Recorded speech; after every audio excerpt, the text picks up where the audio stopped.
Chapter 22. The stoplight turned from red to green, and Stephen gunned the engine of his VW, accelerating across the intersection like a race car driver. Billy braced herself, her foot pressed down on an imaginary brake. "Take it easy," she advised Stephen. "The road is pretty slippery, and these tires are kind of old and bare."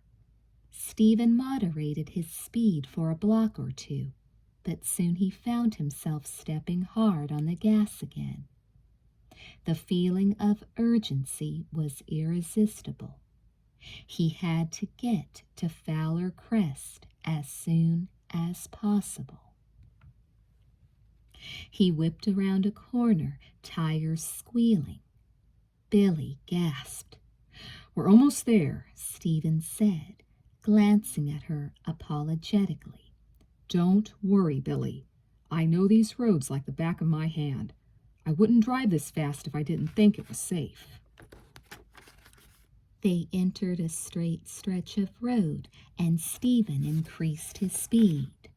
Faster, faster. Country Club Drive was coming up on the right, and Stephen flicked on his turn signal. Approaching the turn, he tapped the brakes briefly. It wasn't enough. As he swung onto Leela Street, the car fishtailed on the wet blacktop. Stephen yanked the steering wheel hard in the direction of the spin, but it didn't do any good. The car skidded around in a full circle, 360 degrees, the wet night whirling madly through their windows. They came to rest straddling the curb, the engine stalling out. For a long moment, Stephen sat as stiff as a statue, clenching the steering wheel with white-knuckled fingers. Billy had covered her face with her hands. "Can I look?" she squeaked. "Are we alive?" Stephen exhaled in a huge sigh of relief, his shoulders slumping. "We're okay. Geez, that was scary. I'm really sorry, Billy." Reaching for her, he gave her a reassuring hug. "I was driving much too fast, given the road conditions, but what?"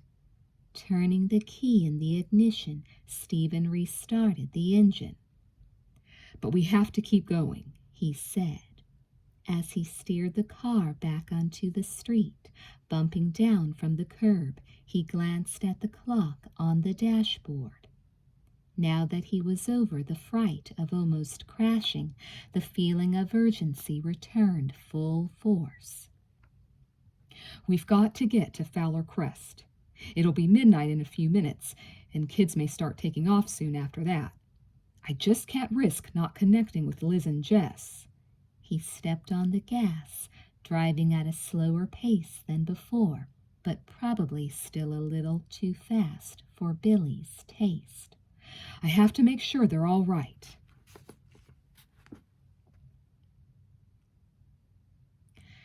Mr. Wakefield threw the jack and other tools into the trunk of the rental car and strode briskly to the driver's side door. Mrs. Wakefield was already in the passenger seat, her shoulder belt fastened.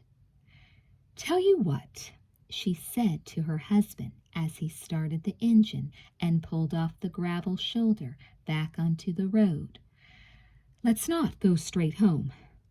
Let's stop at Fowler Crest first." Mr. Wakefield accelerated to cruising speed. "Fowler Crest? You mean the New Year's Eve ball?" Mrs. Wakefield nodded. "That's where the girls will be, and She stopped, struggling to find words for what she was feeling. "It'll be a madhouse there," Mr. Wakefield predicted. "It's almost midnight, and the kids will be going wild." He smiled wryly. "Jess and Liz will die of embarrassment if their parents barge into the party to check up on them." "I don't care," Mrs. Wakefield said stubbornly. "I want to see them." "Alice, the girls are fine. They're at Leela's having fun. Can't we wait until they get home to talk to them? Last I heard, Stephen said he and Billy would be spending New Year's Eve at the house. He'll be able to fill us in on any news." "That's just it," Mrs. Wakefield whispered. She put a hand on her husband's arm, her eyes pleading. "I can't wait, Ned. I know you think I'm foolish. I know you think it's crazy, but I have to see them. I have to hold them in my arms. Please." The Sweet Valley exit was approaching. As Mr. Wakefield turned off the highway, he glanced at his wife. "If you feel that strongly about it, of course we can swing by Fowler Crest first." Mrs. Wakefield sank back in her seat, her eyes fixed on the passing landscape. "We're almost there," she thought. "Just a few more miles."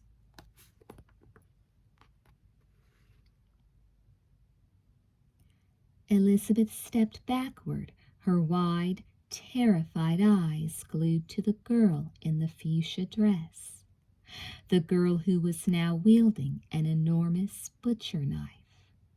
A door! There must be another door, Elizabeth thought desperately, fumbling behind her with her hands.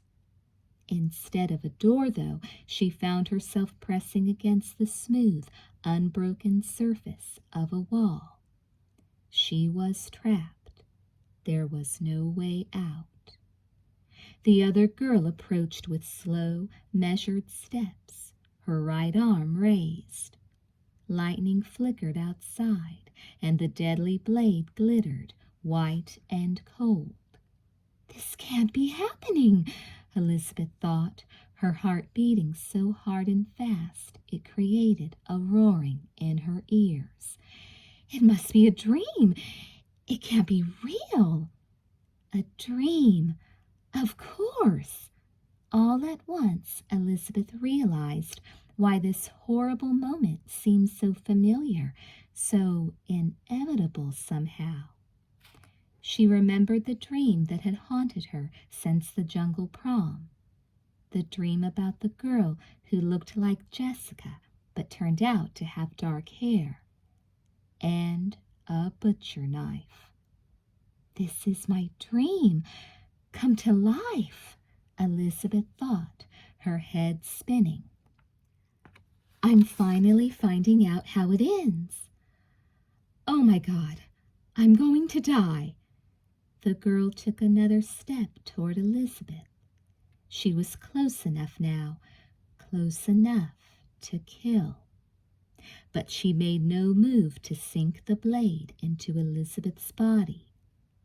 Elizabeth flattened herself against the wall, her fingernails digging into the wood, and stared at the other girl, mesmerized. She was looking at her own face, at Jessica's face, and yet she wasn't. This face was different under the surface. "It's her eyes," Elizabeth thought. "The eyes are supposed to be the windows of the soul." She gazed into the girl's eyes and shuddered at what she saw. Evil, pure evil. "Who are you?" Elizabeth whispered. The girl smiled. "You heard me," she said softly. "I'm Elizabeth. I used to be Margo, but now it's my turn to be Elizabeth, which means it's time for you to go." Elizabeth glanced desperately toward the window, hoping against hope that someone had seen her enter the pool house and was about to come to her rescue. But the window revealed nothing but black sky and rain. "They're all inside, waiting for the New Year's countdown. Todd, Enid, Jessica. They won't have noticed yet that I'm missing. I could yell and no one would hear me." Facing Margo again, Elizabeth licked her lips. I have to talk to her. I have to stall her. It's my only chance. Time for what? She asked, her voice cracking from the strain of suppressing a scream. What do you mean? It's your turn. My turn to live the kind of life I deserve, Margo explained calmly. She lowered the hand that held the knife and ran her fingers along the edge of the blade, her expression pensive. My turn to have a real family and friends and a future. All at once, Margo's face darkened. Elizabeth cowered, her eyes on the knife. You don't even know how lucky you are, Margo snarled. You don't know what it's like to be abandoned, unloved, passed from one foster family to another, yelled at, starved, beaten. I've had nothing. Her voice rose to a shout. Nothing! I've been treated like garbage for 16 years. Once again, Margo's face underwent a sudden, startling transformation. A heartless smile replaced the angry scowl. I'll make the most of your life, Elizabeth, Margo said sweetly. I promise. Oh, I'll love every minute of it. My life? What do you mean, my... Elizabeth's voice trailed off. Her eyes widened. All at once, she grasped the true import of Margo's words. It was no accident that this girl, who looked just like her, was dressed like her too. No accident that she spoke with Elizabeth's voice and mannerisms. She's not just going to kill me. She's going to kill me and take over my identity, Elizabeth realized, dizzy with horror. You can't do this, she whispered. Oh, yes, I can, Margo replied, her manner supremely confident. I've planned it all very carefully. Nothing can go wrong now. She smiled almost tenderly. It doesn't take long to die, Elizabeth, and I have a place waiting for you. A resting place, a restful place. It will be over before you know it. And best of all, no one will ever find out. What happens in here tonight will be our little secret. Margo might as well have been talking about the weather. Her blandly conversational tone sent chills up Elizabeth's spine. But they will find out, Elizabeth protested, forcing herself not to faint with terror, to remain alert and ready to spring for the door should Margo let down her guard for a single second. You won't get away with it. You can't just become me. You can't fool my parents, my sister and brother, my boyfriend. They'll know the difference. It will never work. Margo tipped back her head and laughed uproariously. You think so? Well, Elizabeth, let me put your mind at ease. I've studied for this part. I've been watching you and your family for weeks.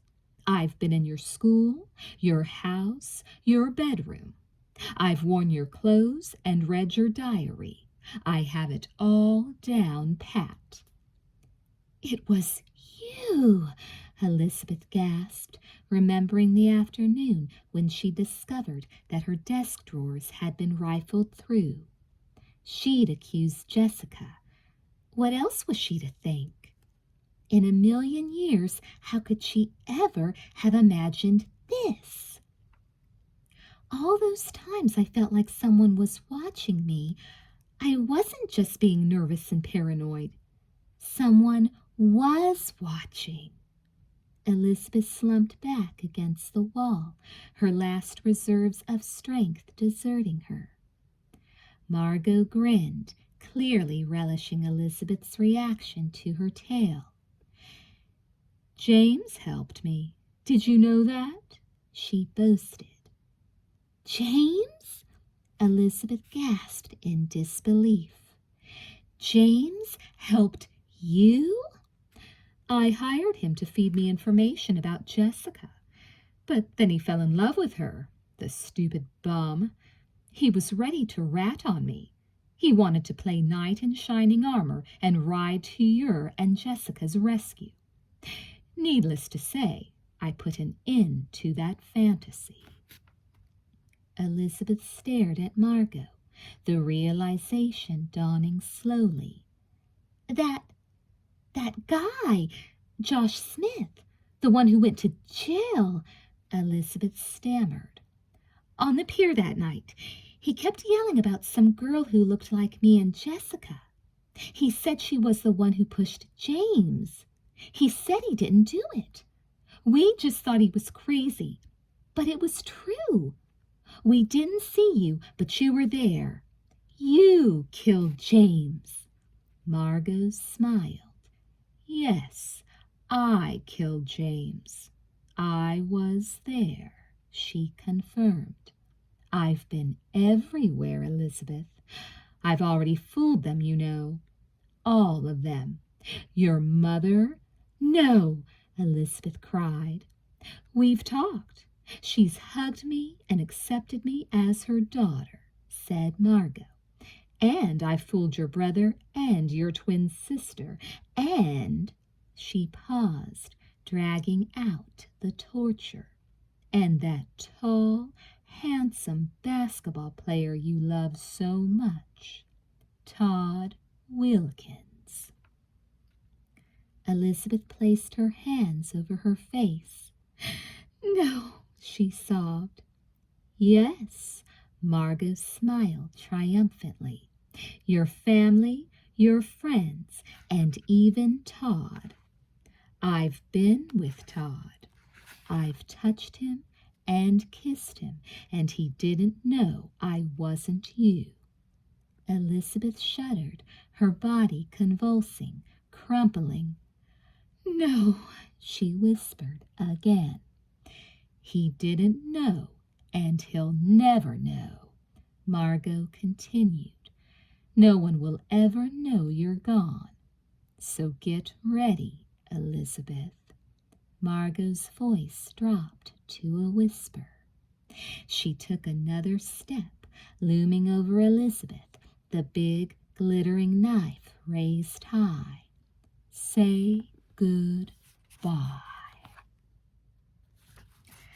Chapter 23. Jessica pushed and shoved her way through the mob of party guests, her anxious eyes fixed on the French doors that led out to the veranda and the lawn. Hey, Jess, where's your party hat? Winston asked, blowing a noisemaker in her face. Jessica elbowed past him, only to be stopped by Amy. Where are you off to in such a rush? Amy shouted over the hubbub of excited voices. Grab some confetti. It's only a minute until midnight. Shaking her arm loose from Amy's grasp, Jessica hurried off without a reply. By the time she reached the doors, she was breathless, but she didn't pause. Yanking open one glass-paned door, she stepped out into the wet, windy night.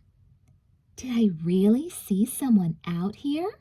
Jessica wondered, raising a hand to protect her face from the drizzle. She gazed across the lawn toward the swimming pool. The pool house looked dark, forsaken. No, I saw what I saw, Jessica decided, setting off across the lawn at a quick trot. She probably went outside for some fresh air and then had to duck into the pool house to get out of the rain. I saw her. I definitely saw her. Darn! Jessica exclaimed as her heels sank deep into the soggy grass and her foot pulled right out of the shoe. Balancing on one leg, she retrieved the shoe and stuck it back on, resuming her course. It was slow going, though. Mud splattered her ankles, and she nearly lost her shoes again with every squishy step. The soaking wet taffeta of her skirt wrapped around her thighs, hobbling her. Behind her, Jessica heard a sudden, loud shout. 10! She glanced over her shoulder at the house. The French door she'd come through was swinging open. Beyond it, she could see everyone at the party facing in the same direction, watching the big clock on the wall.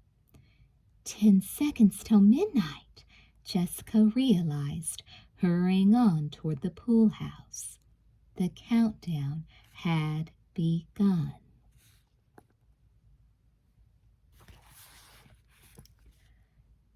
Slowly and painfully, Todd pushed himself up to a sitting position.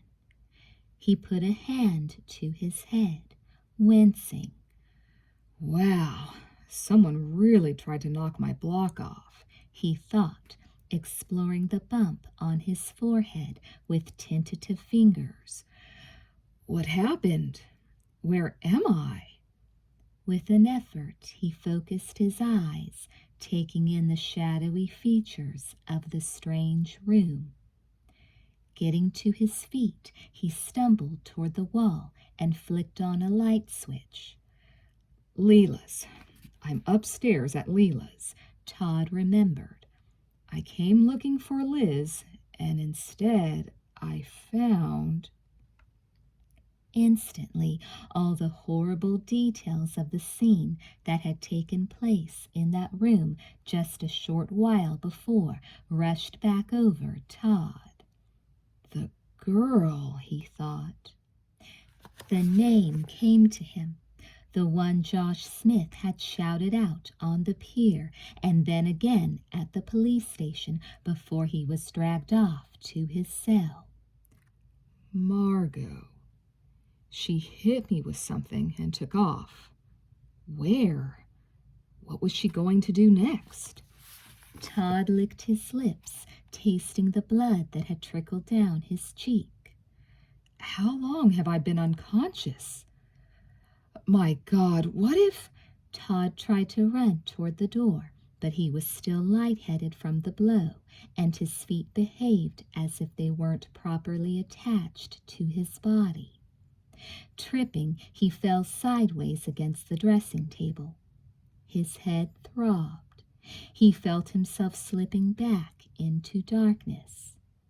No, Todd commanded himself, gritting his teeth. I have to find Margo. I have to find Elizabeth.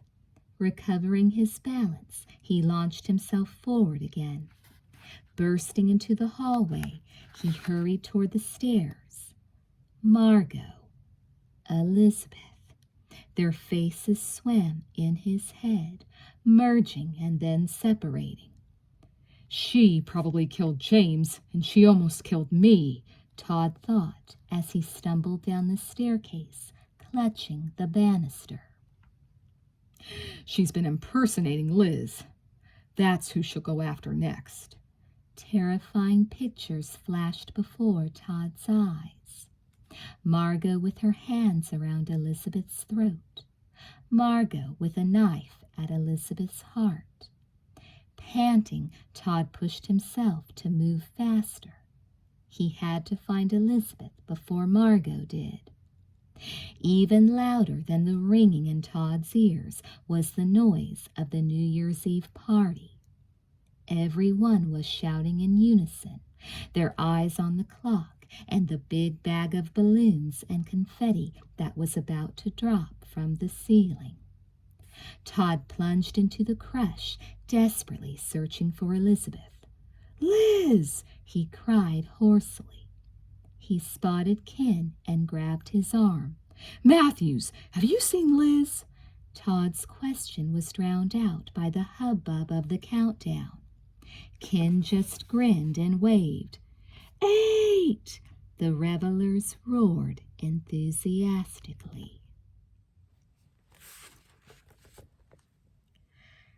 Elizabeth crouched against the wall of the pool house, her face turned away from Margo and the knife. She knew the ruthless blade would slice into her flesh at any moment, but she didn't want to watch it as it happened. In the distance, she could hear the faint sounds of the New Year's Eve party.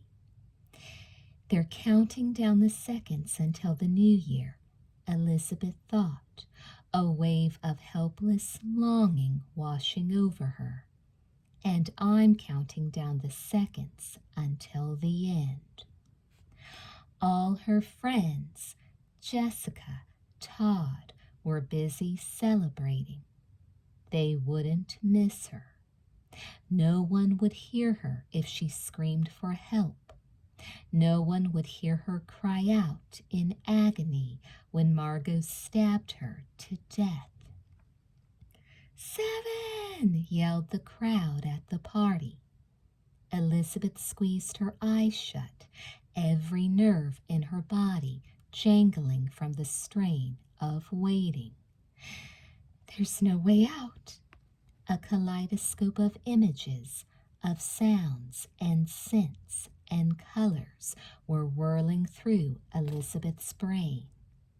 Memories of childhood and of her high school years, books she'd read, poems she'd written, songs she'd sung, faces, places, all the seasons of her life flashed before her.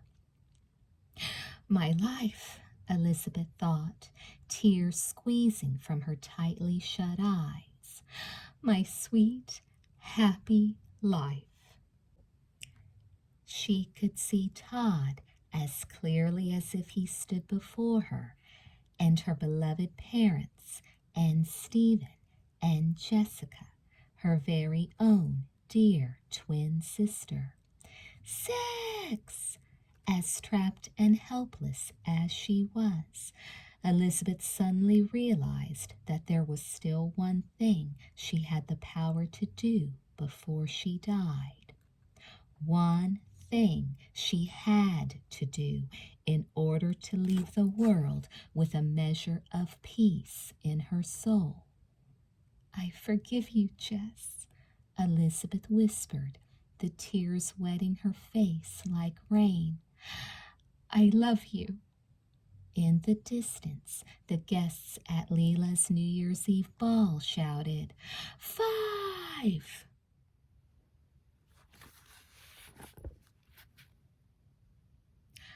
Margo stood over Elizabeth's cowering form, the big knife raised. It was nearly midnight. At long last, the fateful moment had arrived. She was about to become Elizabeth Wakefield once and for all.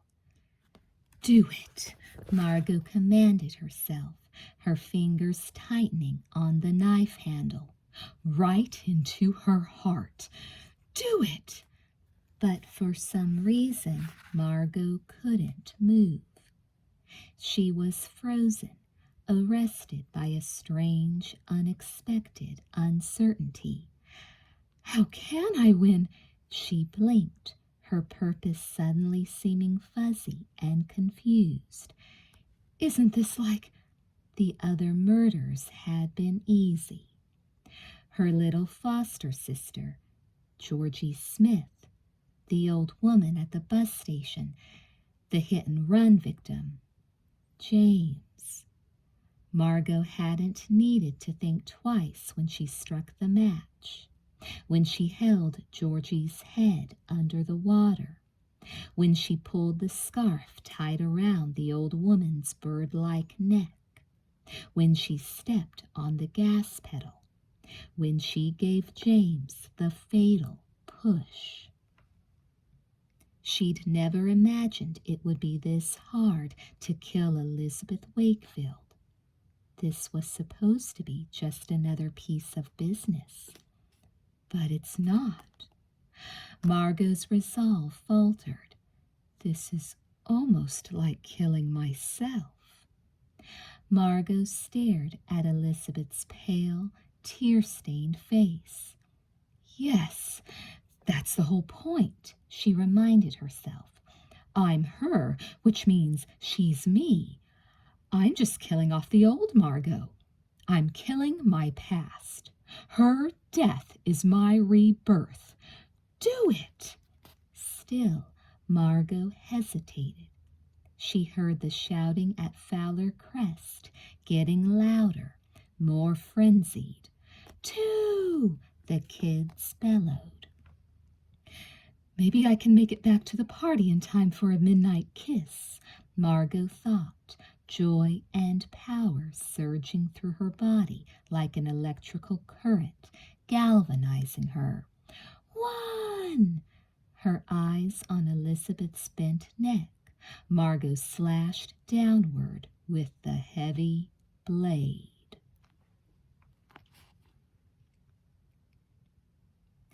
Her high heels long since abandoned in the mud, Jessica ran the last few steps in her stockinged feet. She burst into the pool house just as the countdown reached its climax. The sight that met her eyes stopped her dead in her tracks. 2 identical girls were standing in the corner, one huddling with her head bent and eyes closed, the other standing tall and wielding an enormous knife about to strike. Both had glimmering flaxen blonde hair. Both wore fuchsia party dresses. Elizabeth, and the girl from my dream. This is just like my dream. Both girls looked like Jessica's twin sister, but Jessica knew that only one of them could be, and she didn't need her twin's intuition to figure out that Elizabeth was the one in danger, the one at whom the murderous weapon was aimed, the one only milliseconds away from losing her life. Jessica didn't hesitate. The scream exploded from her throat. No! Bounding across the room, she threw herself in front of the slashing blade. Running into the Fowlers' mansion at the stroke of midnight, Stephen and Billy were greeted by pandemonium. Balloons filled the air. Confetti showered down. Girls and boys were clapping and shouting, blowing noisemakers, grabbing each other for New Year's hugs and kisses. Stephen caught sight of someone he knew. "Maria!" he hollered. "I'm looking for my sisters. Where are they? Have you seen them?" Maria Santelli put a hand to her ear, indicating that she couldn't hear him over the din. Then she smiled and threw a handful of confetti at him. Stephen saw her lips move. "Happy New Year!" Whirling, he shouldered his way through the mass of bodies, searching for Todd and the twins. Dana Larson was one of the people he practically trampled over. "Dana!" he cried, grabbing her arm to steady her after nearly knocking her off her feet. "Dana, have you seen Liz or Jess?" Dana tipped her head to one side. "What did you say, Stephen?" she shouted. Stephen filled his lungs, yelling as loud as he could. "I said, have you seen?" At that moment, a piercing scream made itself heard over the sounds of celebration. Stephen's heart leapt into his throat, choking off his words. "Jess," he thought, "Liz." But the scream had come from Enid. With Billy close at his heels, Stephen rushed across the room to where Enid stood staring out one of the big picture windows. She was pointing, her other hand clapped over her mouth, and her eyes wide with terror. "There's someone out there," she cried, "by the pool house. His picture was in the paper. Stephen, it's that guy who murdered James." Stephen bolted toward the door, this time not caring if he knocked people down on his way. Exploding out of the house, he sprinted across the wet grass toward a dim figure on the far side of the lawn. As he drew nearer, Stephen recognized the other man. Just as Enid said, it was Josh Smith, the escaped killer. Stephen's instincts had been right. "He's come to get the twins," he thought, his arms and legs pumping faster. Another long stride, and he was almost upon Smith, whose attempt to flee was hampered by a severe limp, as if he'd sprained an ankle. Both arms extended, Stephen dived through the air. His fingers dug into Josh Smith's shoulders. He tackled the other man hard to the ground, slamming his face into the mud. Smith tried to wriggle out of Stephen's grasp, but Stephen pinned him, preparing to smash a rock-hard fist into his mouth. "Where are my sisters?" Stephen demanded. "What have you done with them?"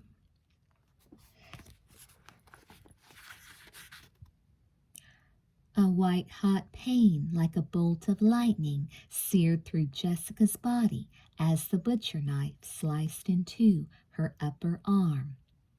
Instinctively, she swung the wounded arm, knocking the knife from the would-be murderer's hand. The girl was thrown off balance.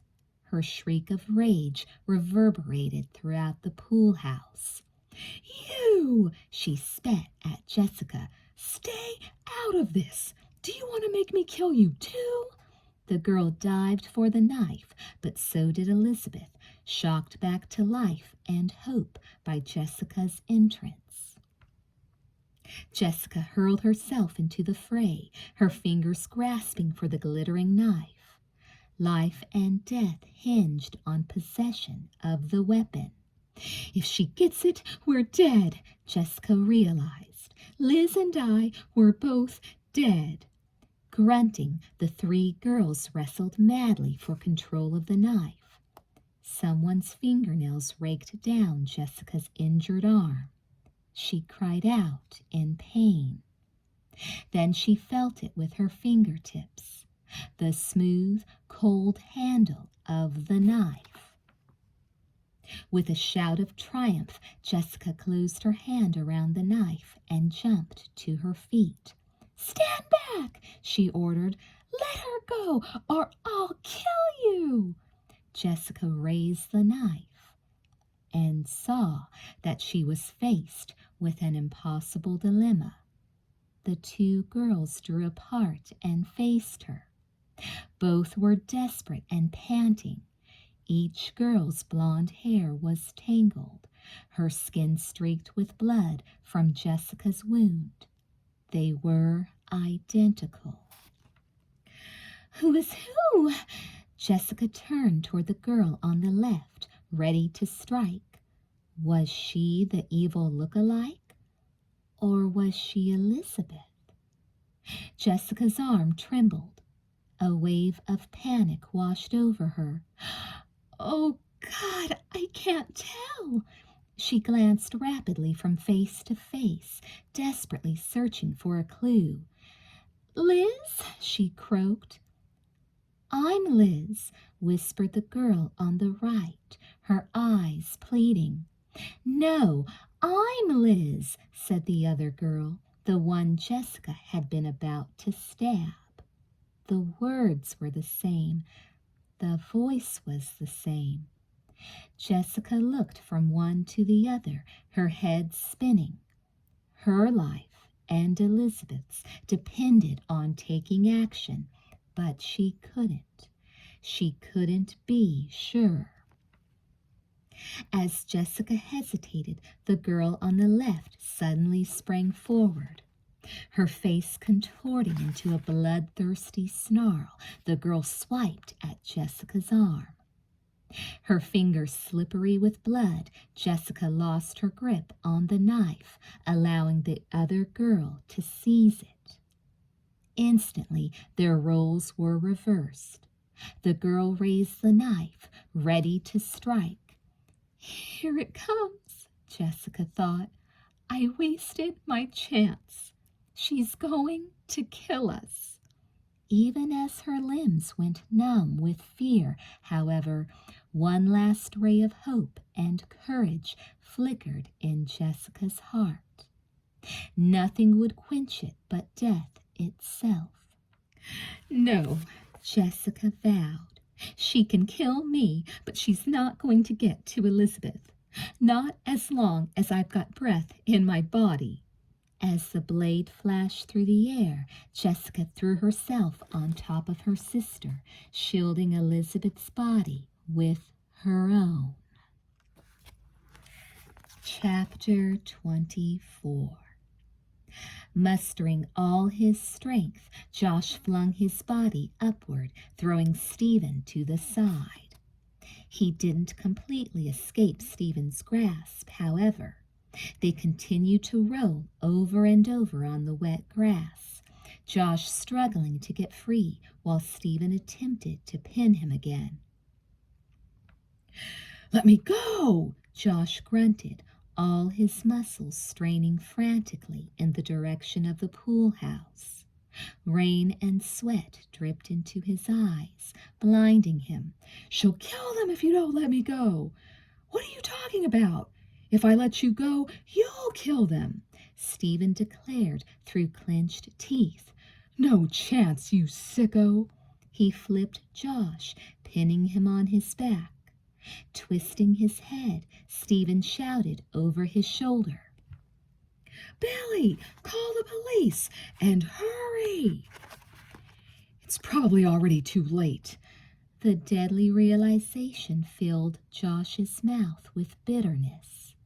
As he dashed across the muddy lawn, he'd slipped, spraining an ankle. At this very moment, his weakness and slowness were probably enabling Margo to kill again. Had he traveled all those thousands of miles in search of revenge, only to fail at last? To fall just a few yards short of his goal? "I'm not the one you want," Josh cried. "It's Margo. Your sister's—" Stephen's grip didn't relax in the least. Josh sucked in his breath, filling his lungs to capacity. Just as he prepared to make one final effort to break free, assistance came from an unexpected quarter. Running across the lawn at full speed, Todd Wilkins flung himself on Stephen and yanked him off Josh. "He's not the killer," Todd shouted. "It's a girl who looks just like Liz and Jess." His breath coming in ragged gasps, Stephen sat back on his heels, staring at Todd in confusion. "What?" It was the break Josh had been praying for. He didn't know how Todd had found out about Margo. All that mattered was that now they could join forces against their real enemy. Springing to his feet, Josh limped toward the pool house as fast as he could. "Come on," he yelled. "Back me up." Reaching the pool house, Josh flung himself against the door, using his shoulder as a battering ram. As he crashed into the dark room, a bolt of lightning illuminated the scene. On the far side of the room, the Wakefield twins huddled at Margo's feet. Josh watched in horror as Margo lifted her right arm. A knife blade flashed in the lightning. Margo slashed downward right at the neck of one of the twins.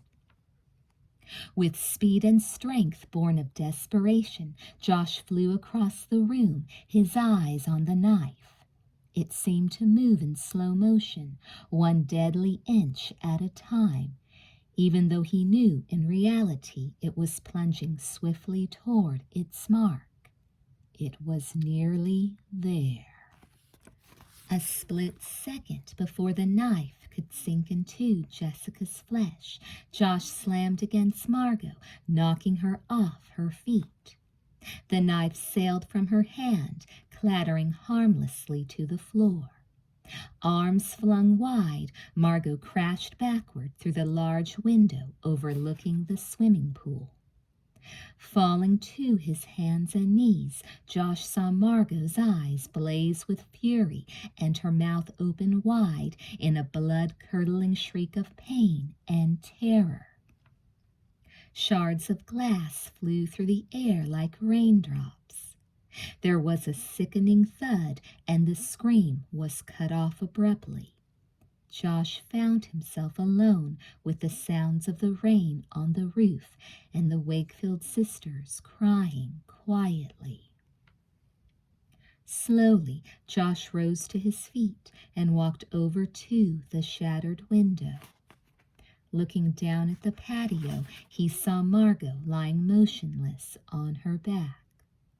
A large triangular fragment of glass protruded from her throat. Blood pulsed from the wound, mingling with the rain on the pavement. Her mouth was still stretched wide in a soundless scream, and her eyes were open, but the horrible face was lifeless. Margo was dead. Elizabeth swam up through murky, heavy waters of semi-consciousness, struggling to reach the surface, to fill her lungs with air. A familiar, well-loved voice came to her as if from a great distance. "Jessica," Elizabeth realized joyfully. It was Jessica's voice she heard, not that evil, monstrous girl's. To Elizabeth, it sounded like beautiful music. "Liz?" Jessica grasped Elizabeth's shoulders, shaking her. "Liz, are you all right?" Elizabeth blinked, her darkened vision slowly clearing. "Jess, is it really you?" "Oh, Liz!" Jessica flung her arms around Elizabeth, hugging her tightly. "Liz, you're alive! We're both alive."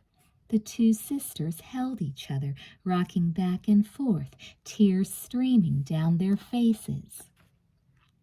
"I can't believe how close I came to losing you," Jessica said, sobbing. "What would I have done without you?" "You saved my life," Elizabeth whispered.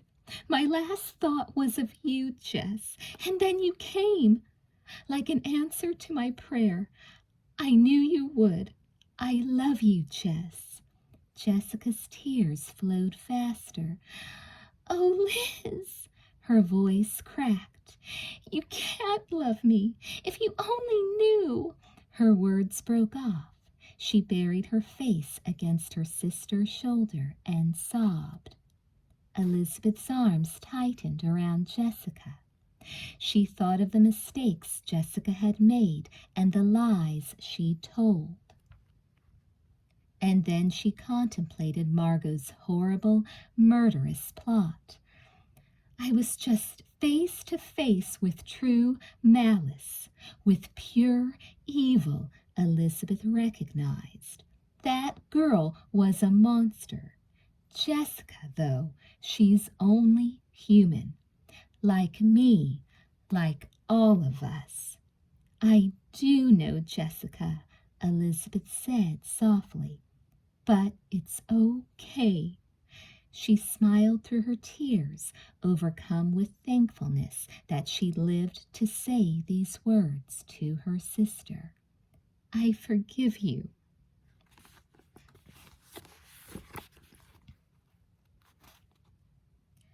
Jessica and Elizabeth walked out of the pool house, their arms clasped about each other's waists and a blanket draped over their shoulders. Lights flashed in the wet, gray dawn. 3 police cars were parked on the lawn of Fowler Crest, and at long last the ambulance was ready to take Margo's body away. Bright orange tape marked the crime scene. Jessica glanced at the spot on the pavement where Margo's corpse had lain and shuddered. "I don't know if I'll ever understand it," she murmured.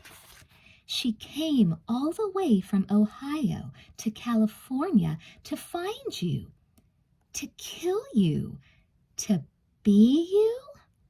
"That's Josh's story, and the police seem to believe him now," Elizabeth said. "I guess their next step is to get together with the authorities back in Josh's hometown. But it'll probably be a while before they piece together the whole puzzle of that girl's life, if that's even possible." Jessica shook her head. "She was crazy. She was worse than crazy," Elizabeth concluded. Jessica looked to the east. Beyond Fowler Crest, the sky was turning pink. As the sun started to rise, she could see that the clouds were finally dispersing. "The storm is over," she observed. "Finally." The party had long since broken up, but a small cluster of people still stood in the yard talking to the police. Mr. and Mrs. Wakefield, who had just arrived, Stephen and Billy, Todd, Enid, Leela, Mr. and Mrs. Fowler. The twins walked slowly toward the group as their mother, tears streaming down her face, started toward them. "Now that it's over, I can't believe any of this really happened," Jessica said to Elizabeth. She thought back over the events of the recent past, the long road of horrible incidents that had brought them to this climatic moment. The jungle prom, the Jeep crash and Sam's death, the trial, James, Margo. Another fit of trembling shook her body. "It doesn't seem real. It's as though it were all a terrible dream." Elizabeth squeezed Jessica reassuringly. "It did happen, but it's over now. It's all over." Elizabeth gestured toward the golden globe of the sun, just bursting over the horizon and bathing the world in fresh, pure light. "See? It's a new morning, Jess. It's a new year." And as she said the words, the twins' mother reached them and pulled them both tightly against her. "My girls," she said, smiling through her tears, "my beautiful twin girls."